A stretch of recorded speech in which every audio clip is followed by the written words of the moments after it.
Hey, hey, welcome into another episode of Friar Territory here on the Foul Territory Network. I'm Kyle Glaser. We have a very, very special guest today. Alden Gonzalez from ESPN is joining us to break down the National League West at the quarter pole. Alden, the NL West has certainly been exciting this year. I hope this show is exciting for our watchers and listeners as the division race has been so far this year. Yeah, I don't think there's any debate right now, Kyle, that the NL West is the best division in baseball. And I don't know that it's going to be settled anytime soon. I know everybody thought the Dodgers were just going to run away with it. I don't think that's going to be the case. Yeah, no, it's certainly been interesting so far. And as you mentioned, I think coming into the year, there was an expectation the Dodgers would be the top team in the division. I do kind of want to start with the overview of coming in, that expectation was pretty much held league wide. The Padres and Giants have been a little bit of a surprise. When you look at how things have played out so far, what has been the biggest surprise in the division to you? Well, I think the Dodgers, just if you take a step back, like record wise, they're basically about where we thought they were going to be. I know there was some talk about them maybe breaking the regular season wins record, but like they've been fine despite the injuries, despite the fact that they're not really playing at their best. I think the Padres have been a little bit of a surprise, just how good they have been. I think the Diamondbacks have been a lot better than their record indicates. They've been a very competitive team. But Kyle, I think the biggest surprise has been the Giants. I didn't see, and I know it's still early, but I didn't see this type of season-to-season turnaround. I didn't see their bullpen being as good as it has been. I figured there was some upside in that lineup, especially with Jung Hoo Lee playing a full season with them. But I didn't see this being the year that the Giants would be competitive in that division. And I think it's pretty clear, although there's a lot of season left, that they're going to be in the mix. Oh, yeah. And again, this has been a very competitive division, and you hit on it from the outset coming into the year. We knew that the NL West was going to be one of the two best divisions in baseball, along with the National League East. I think if you just looked at the quality of the teams, the talent, the depth, these two divisions were pretty clearly a tier ahead of the rest.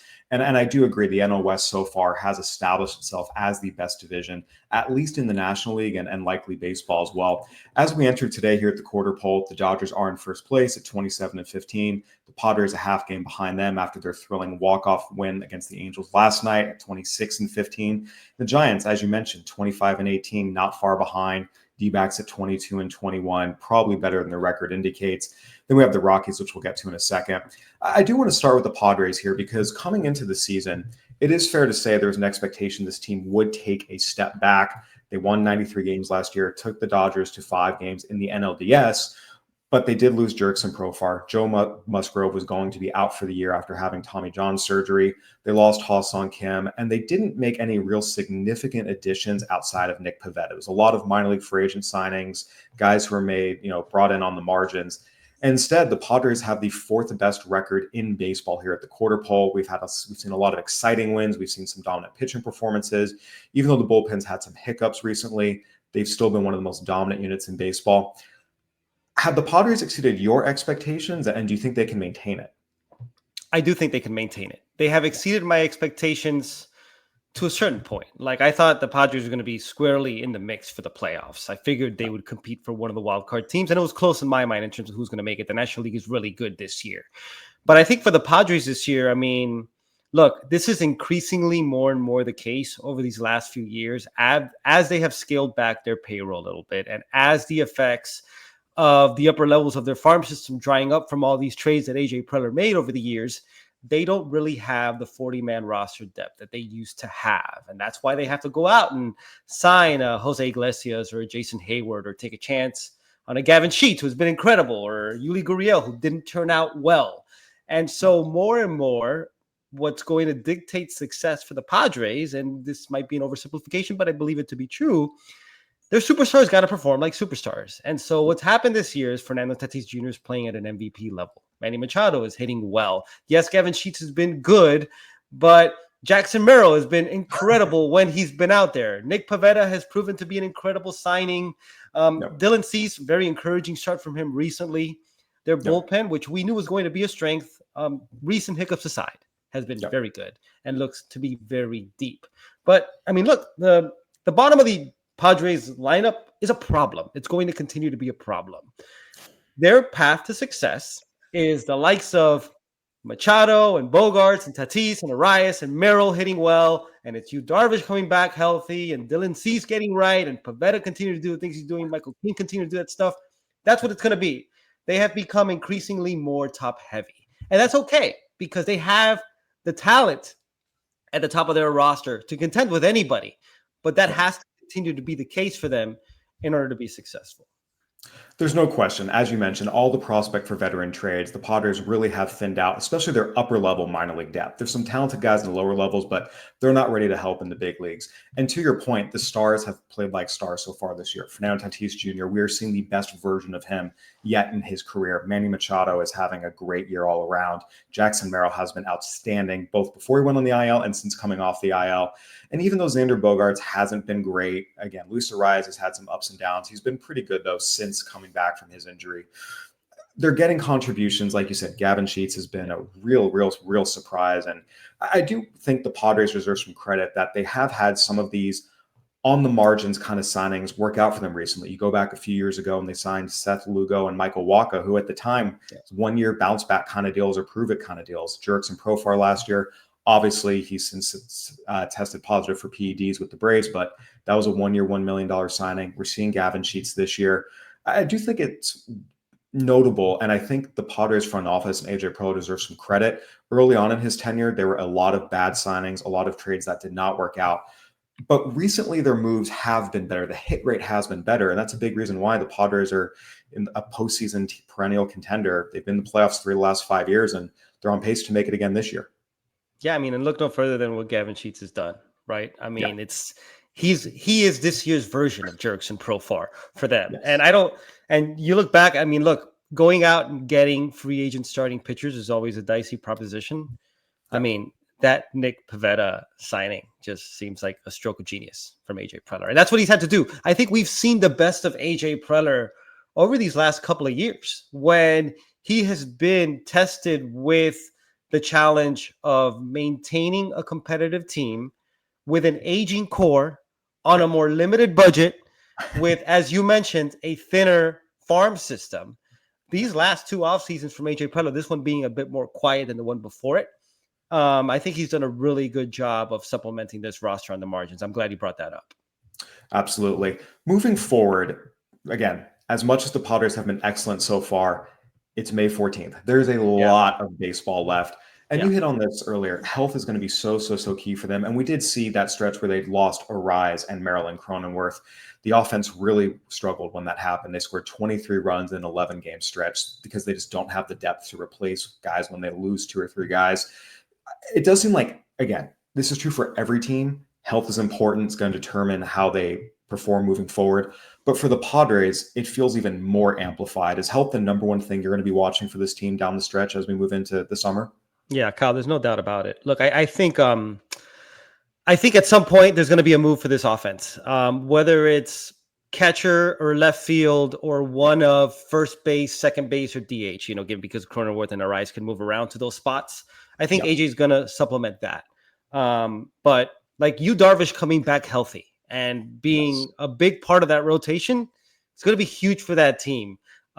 Cease and Pavetta, and Michael King, those guys staying healthy is going to be huge. I mean, I would have loved to have seen what the Padres would have been last season if Joe Musgrove had not gone down, right? Yes. But I know that health is important for everybody, but when you juxtapose the Padres with the Dodgers, for example, look at how many starting pitchers have already gone down for the Dodgers, and the Dodgers still are at the top of the sport because they have maintained that kind of depth in their farm system and because their budget allows them to go out and get whoever they want in free agency, which we've seen the last 2 off seasons.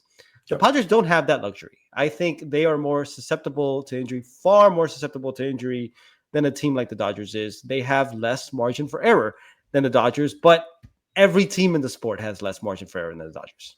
There's no question. The ability the Dodgers have to flex their resources and acquire anyone they want in free agency and also in trades. They have done a fantastic job in scouting and player development for a decade now, and they constantly have prospects that other teams want, and it allows them to go get marquee players at the trade deadline. We see it year after year after year. And again, the juxtaposition, I think, is a good point. You talk about even today, the Dodgers, bringing up Dalton Rushing. He's been called up, their top prospect. The Padres don't have a guy like that in AAA, a guy that is a top prospect who projects to be an everyday big leaguer. The Diamondbacks just calling up Jordan Lawler. Those impact guys who are young and, again, project to be not just everyday players, but both of them have all-star projections on them from scouts. That's an injection other teams in the division can bring themselves during the season. The Padres just don't quite have that. Yeah, and I think that's why you saw names like Michael King and Dylan Cease and Robert Suarez get thrown around in the rumor mill over the offseason, because these were guys who are a year, 2 years away from free agency that, like Juan Soto, AJ Preller could go out and get controllable talent in return for. But I think one of the best things that he did this offseason, and hindsight makes this a lot easier, was hold on to these guys, because they're going to be integral parts of a playoff team potentially. No question. All these are key parts of the Padres, and it never made sense for the Padres to trade any of them unless they got a ridiculous trade return. And we know that teams just are very, very, very hesitant to trade away big packages for players who will be free agents the following year. Players with 1 year remaining, teams are just hesitant to trade a lot for that. And the Padres were right to hold on to these guys. All right, Alden, we have a lot more to talk about, go through the rest of the division, including the Dodgers and Giants. We're going to take a quick break, hear a word from our sponsors, and we'll be right back. FT fam, let's talk about the HOF app. If you're into parlays, but sometimes you're missing the mark more than you would like to, can I introduce you to some serious analytics on an app that is easy to read and comprehend? And I'm sitting next to a man who knows how to place a parlay. Yeah, and the biggest thing is breaking down a parlay. With this Hall of Fame app, there's the situations that you'll find easier to do. It's very helpful in understanding. And if you like, gambling, sometimes this is really good to know. So get on there, get on that Hall of Fame app and check it out. Yeah, this is info that will help you, okay? With a 4.9 rating in the App Store and over 6,000 5-star reviews, safe to say that HOF has already helped a lot of people bet smarter. For a limited time only, FT listeners can get a 7-day free trial and 50% off their first month when they use code FOUL at checkout. Download the HOF app on iOS or Android. Enter code FOUL and you're all set. All right, welcome back to Friar Territory here on the Foul Territory Network. Kyle Glaser alongside Alden Gonzalez. All right, Alden, we talked a lot about the Padres, how they're performing, but again, none of it's in a vacuum. It's all relative to how other teams in the division are doing. As we talked about a little bit, the Dodgers, once again, have been hit very, very hard by injury. Blake Snell's on the IL, Tyler Glasnow's on the IL, Roki Sasaki was placed on the injured list yesterday. And in some ways, the Dodgers haven't performed up to par, up to unreal expectations, in part because of these injuries. Yet you look up, they're still in first place in the division. They still are tied for the best record in the National League. I'm sorry, second best record in the National League now after last night's loss. What has been your overall assessment of the Dodgers so far this year? Because on the one hand, it hasn't been as easy as everyone thought, and yet they're still in first place in the division. I think over these last few years, the Dodgers have just mastered navigating a regular season. And I know that's an oversimplification, but it's the reality. No matter, I go back a couple of years ago when everybody thought that it was going to be their toughest year, and they won 100 games somehow. This is just sort of what they do. And whenever somebody goes down, somebody else steps up. Freddie Freeman has been carrying this offense recently. Max Muncy and Michael Conforto are not right, but they have Shohei Ohtani still and Mookie Betts, and that's the kind of depth that they have. And Tyler Glasnow and Blake Snell go down, but they have Landon Knack come up, and they can stage a bullpen game and throw a bunch of high leverage arms at teams. And this is not sustainable, obviously, but they just know how to navigate a season. They're very good at game planning, and that stuff shows up. So that part of it is not necessarily surprising. The takeaway from me, Kyle, is the fact that they hammered their starting pitching depth over the offseason. And when the season began, we wondered where Clayton Kershaw might fit, if he even had a spot on this rotation. And you look up now, and he's going to come back and make his return on Saturday. And boy, do the Dodgers need Clayton Kershaw back, and boy, do they need him to be right. Yes. There was a lot of talk last year about the rate of injury with the Dodgers, which obviously it's not just a Dodgers problem. This is an industry-wide problem, but they seem to encapsulate that. And this year it's been the same thing. Tyler Glasnow, Blake Snell, both on the on the injured list with shoulder issues, and now same thing with Roki Sasaki. And the alarming thing about Roki Sasaki is that a fastball that was billed to be a 100-mile-an-hour fastball has sat at 92, 93 on some starts. Neither of these three injuries are considered serious at the moment, but Kyle, as you know, as well as anybody, they are shoulder injuries to a pitcher. So those are always going to be alarming. And when you couple that with Shohei Ohtani's pitching progression playing out in a very methodical fashion, you look up, the Dodgers suddenly need starting pitching help. They are routinely staging bullpen games, the same thing they did throughout October, the thing that they wanted to avoid most this season. And I mean, look, some of it is just a reality of having starting pitching in 2025. Yeah. Some of it might be a Dodgers issue, but regardless, this is something that they're navigating toward, and it has presented a major challenge in the early part of the season. Yeah, Dodgers starting pitchers have thrown the fewest number of innings in Major League Baseball, so we're seeing their bullpen be taxed pretty heavily already. And regarding Roki Sasaki, you mentioned obviously this was a concern in terms of his fastball, velocity declining. I covered the Dodgers game last night, and one of the things Dave Roberts talked about is they feel like now they have some answers in terms of his shoulder and what was going on in there. They felt like the fastball velocity decline was a function of he was pitching hurt. He was trying to give the Dodgers what they needed because they had so many starting pitcher injuries. And also because he was compensating for his shoulder, his delivery got thrown out of whack a little bit. So the Dodgers are hoping that putting him on the IL, letting his shoulder heal up, that'll solve the issue. But you mentioned last year, the Dodgers had 8 starting pitchers on the injured list at times last year. And we saw in the postseason that they only had 3 healthy starters and had to ride bullpen games throughout the postseason in critical games a lot of times, including Game 4 against the Padres in the division series. And they made it work. So I think the question everyone has is this actually going to be where the pitching injuries curtail the Dodgers? Because it seems like they navigate some version of this every year. And last year was the most acute, and it was the year they won the World Series. It's funny because Andrew Friedman talked a lot over the offseason about how he wanted to put his roster in a position where they could essentially be sellers at the trade deadline and not buyers, because the prices tend to be exorbitant. And I think that's even more the case lately now that the expanded playoffs has kind of muddled the playoff field. So prices have gone up even higher. But he might have to be a buyer at the deadline. And depending on how Glasnow and Snell recover from their injuries, they might have to go get starting pitching. I think the good thing about the Dodgers, and you brought this up earlier, is that they've maintained such a healthy farm system. They still have the assets to go out and get whoever they want. Now, I don't know that there's going to be a lot of starting pitching out there. And I know I'm jumping to conclusions here because Kyle Glasnow might come back. But Glasnow in particular has hardly ever been healthy. And one thing that we knew about this Dodgers starting rotation going into the year was the upside here was incredible, but it was also a highly volatile group. You went name by name in this rotation, and there were injury concerns everywhere. And everything needed to go right for them to be great, and that's just not going to happen. It's especially not going to happen in this era of baseball. So is it going to be something that the Dodgers have to navigate this year? I don't know. They were hopeful about their rotation going into October last year, even as late as September, and then Tyler Glasnow got shut down for the rest of the year. And then it became a thing that they had to navigate through. So there's still a lot of season left. We got to see how Clayton Kershaw looks coming back. We got to see, as I mentioned, how Snell and Glasnow recover. And we got to see how Roki Sasaki develops. And even if he's going to be healthy and he's going to come back from the IL in a relative short amount of time, the Dodgers have been adamant that they want him to develop at the major league level. But it's clear that there's some development that needs to take place there. So right now, if you're going into a playoff series and you're trying to map out a top 4 for the Dodgers to march through another World Series, it's hard to identify. The good thing for them, though, is time is on their side.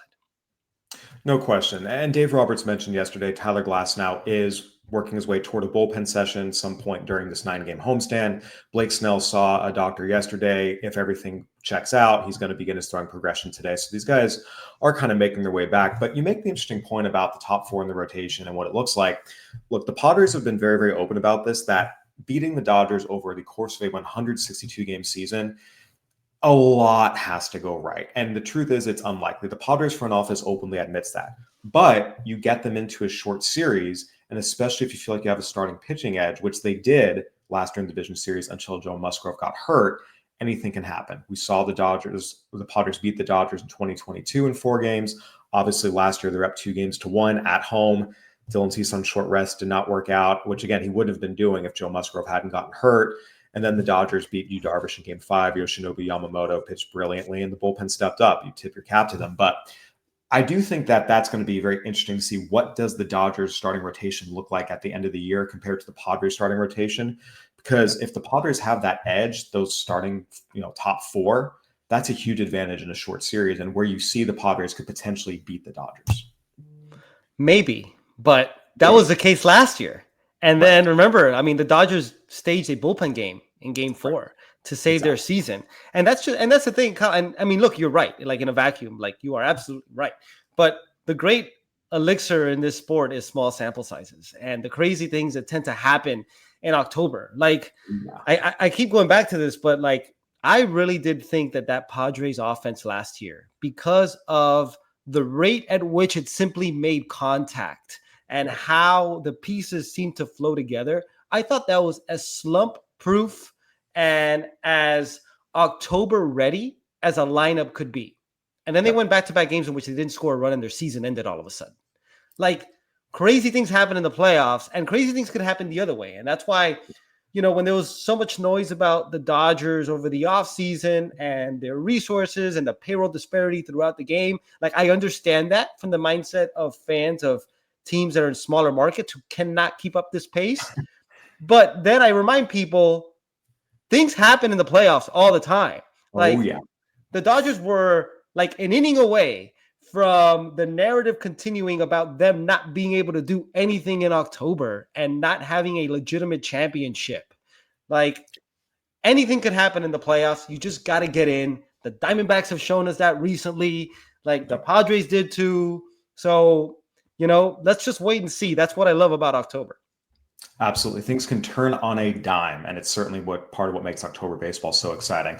All right, Alden, again, the Dodgers and Padres right now, the top 2 teams in the division, the rivalry, the playoff history, that's where there's just a lot of passion and attention. But we do need to talk about the Giants. And you mentioned coming into the season that there was going to be an expectation that this was going to be somewhat of a transition year. Buster Posey taking over as president of baseball operations, Zach Manasian taking over as GM, just again, a change.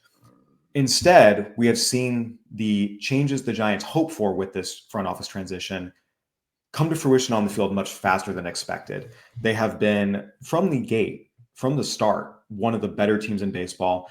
And I think what's scary about the Giants is they're doing this. Matt Chapman and Willie Adames have not gotten going yet. They're getting great contributions from their outfield with Mike Yastrzemski, Jung-Hoo Lee, Elliot Ramos, who blossomed into an all-star last year. Robbie Ray has had a bounce-back year. Former Cy Young Award winner Logan Webb continues to be a stud. And the Giants actually have the lowest bullpen ERA in baseball right now since the Padres bullpen has had its recent struggles. This has been a fantastic start for the Giants. The question is, do you think they can keep it up? I don't know. And you brought this up. And look, one good thing about the Giants is Willie Adames has been better lately. So that's a good thing to see. A lot of this has been their bullpen. And, I spent a lot of time with Buster Posey during spring training. And, one thing that he talked about in terms of his vision for this team was they needed to be a team that hung its hat on its defense and its pitching, because it's really difficult to hit in San Francisco, as you know. And that was the identity of the Giants team that he was a part of that won 3 World Series championships. And look, there's only so much you can do in one offseason, especially one offseason in which this is the first time you are doing this job, for both Buster and Zach Manasian, by the way.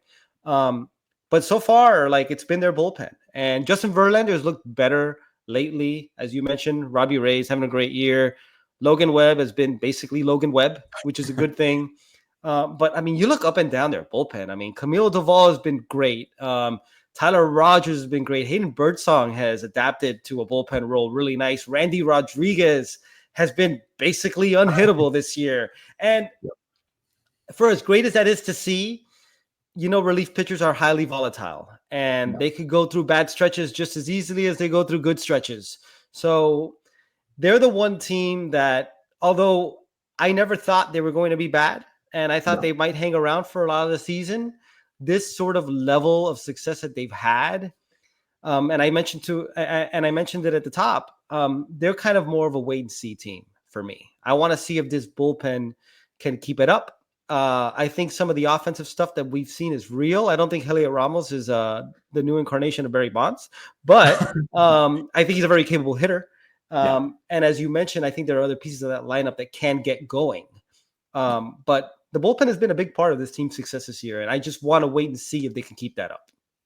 Yeah, no question. I think what's encouraging, if you're an optimist for the Giants, is again, they've had the success with Adames and Chapman, who've both been hitting better recently, but they have not been their best. And you can definitely see them getting better as the year goes on. And that just gives this team more upside. You wrote a really great article before the season about the culture change that Buster Posey had instilled. And we saw during the latter years of the Farhan Zaidi tenure, the team had just gotten very, very stagnant. It was kind of what happens when a team goes a little too far into the analytical route. They lose some of the stolen bases, playing fast, playing hard, playing loose. It becomes very much a math equation as opposed to understanding some of the qualitative aspects that go into playing winning baseball. Buster Posey brought that back, and we are seeing a Giants team that frankly is just playing a more energetic style of baseball, and it's really electrified the fan base in San Francisco and has led to better results on the field. What do you make so far of the culture change that Posey has instilled? I can tell you that a lot of players were excited for Buster Posey being in that role, and I don't take that as an indictment of Farhan Zaidi. What I do take it as is for players this day and age where they're seeing the game, a sport that they grew up playing, be overrun by analytics and right or wrong by a bunch of Ivy League graduates who didn't play the game, that doesn't go over well with players. For them, it is a breath of fresh air when one of their peers gets those jobs. And I'm not saying they're right or wrong in that thinking, but that is how they think. When a Chris Young takes over baseball operations with the Rangers, when a Buster Posey, who is even greater stature as a player, takes over baseball operations in San Francisco, that energizes players. Like they spoke very openly about that in spring training. Justin Verlander talked about how much of a breath of fresh air it was to talk to somebody who, in his mind, kind of spoke the game in the same language as he did, and that person is in such a critical decision-making role. And what I will say is that I did, from my reporting, what I gathered is that there wasn't as much sort of cohesion toward the end of the Farhan Zaidi era. There wasn't as much synergy, I should say, between the front office and the coaching staff and the players. That kind of broke down toward the end.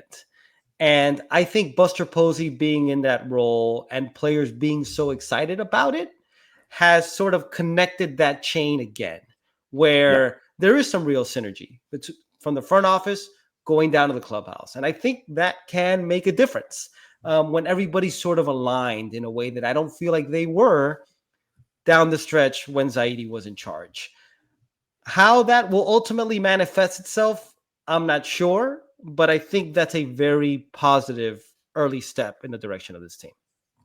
Absolutely. I'll be very, very curious to see how things play out over the course of the year, because you're right. In some ways, they are the wild card in this division. Yeah. If they're able to maintain it, they could really throw a wrench into really everyone's plans.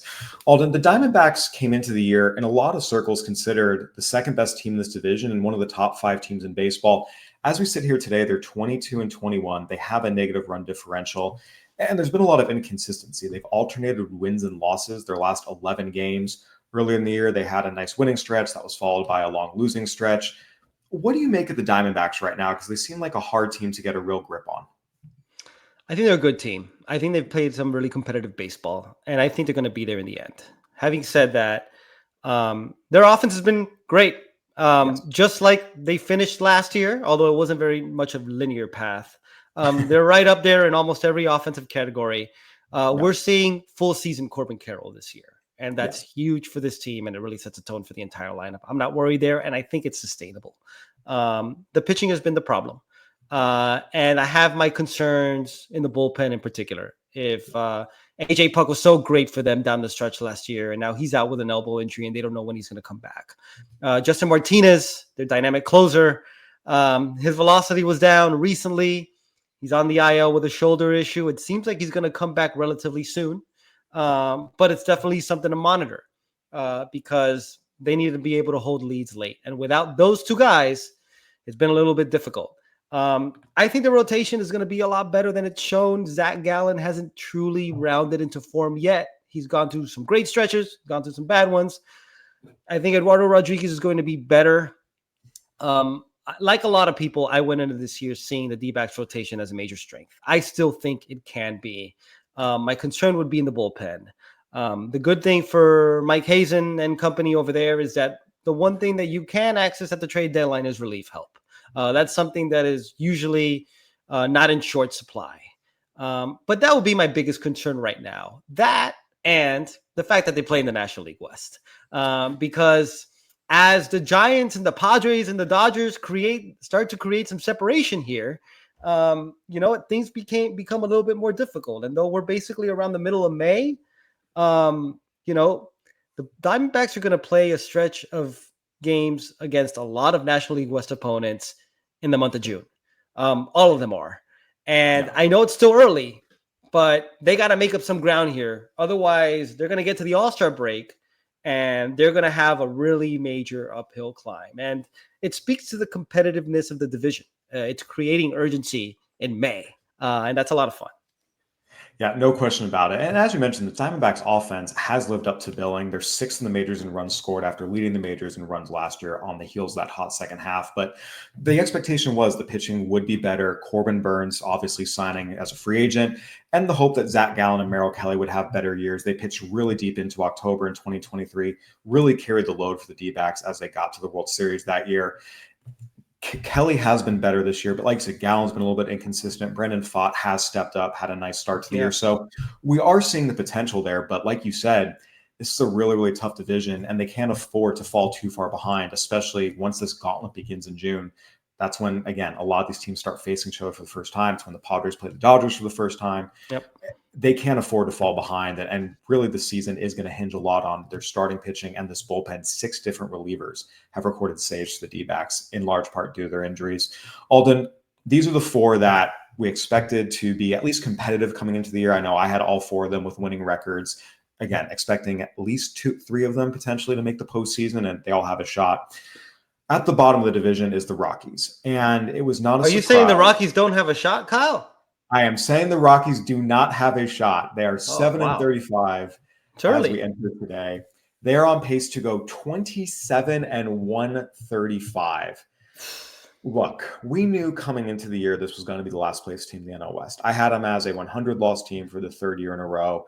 They were going young. There was going to be some ups and downs with the youth movement and playing in such a difficult division.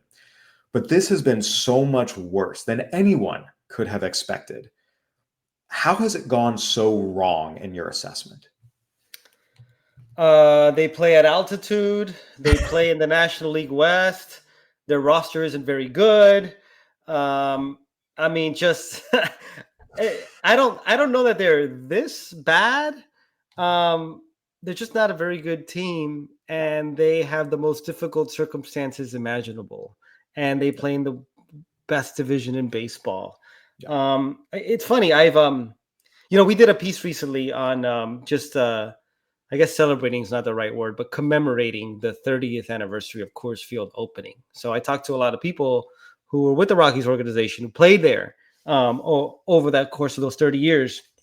One takeaway that I got that was surprising to me was just even pitchers who pitch there love the environment. They love playing there. They love the fan base. Like, people still go out there in droves. Okay. They still do great attendance-wise, at least relative to their record.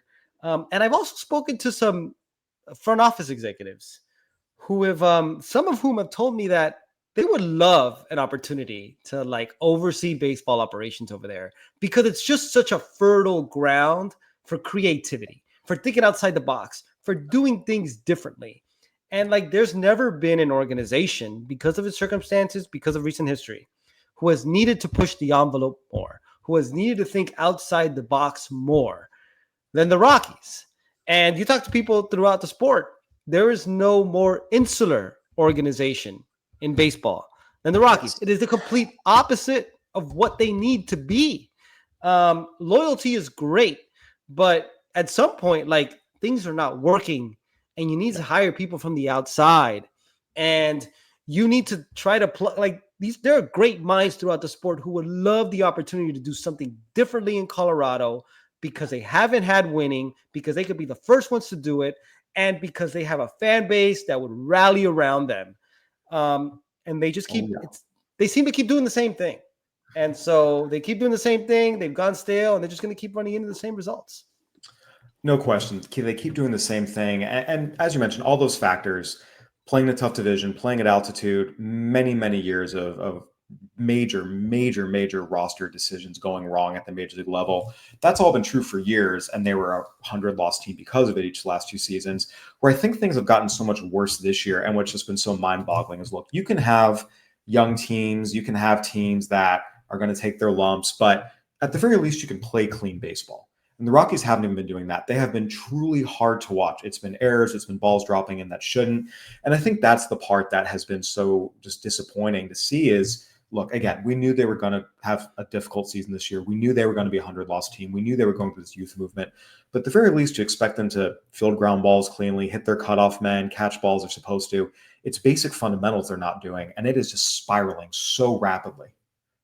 Yeah, it's incredible. And that's the thing. I don't see how it gets better. There's some better performances that can be had throughout their roster that will happen. But I mean, sharing a division with the Diamondbacks and the Giants and the Padres and the Dodgers, like, there's just no let up here. And there's just, unfortunately for that fan base, there's such an uphill climb here ahead of them where it's just hard to see like how this happens eventually, how this team becomes competitive. I think they need to blow it up and rethink everything that they do. And hopefully eventually they become open to that. We will certainly see. It certainly would be out of character for them, but I think we can all agree it's something they need. All right, Alden, going to put you on the spot here. At the quarter pole of the season, we know where things stand. Give me your standings prediction for the end of the season. What will this division look like going into October? Oof. I think the Dodgers will win the division. I think the Padres will be the second best team, and I have the Diamondbacks third. And I think all three of them make the playoffs.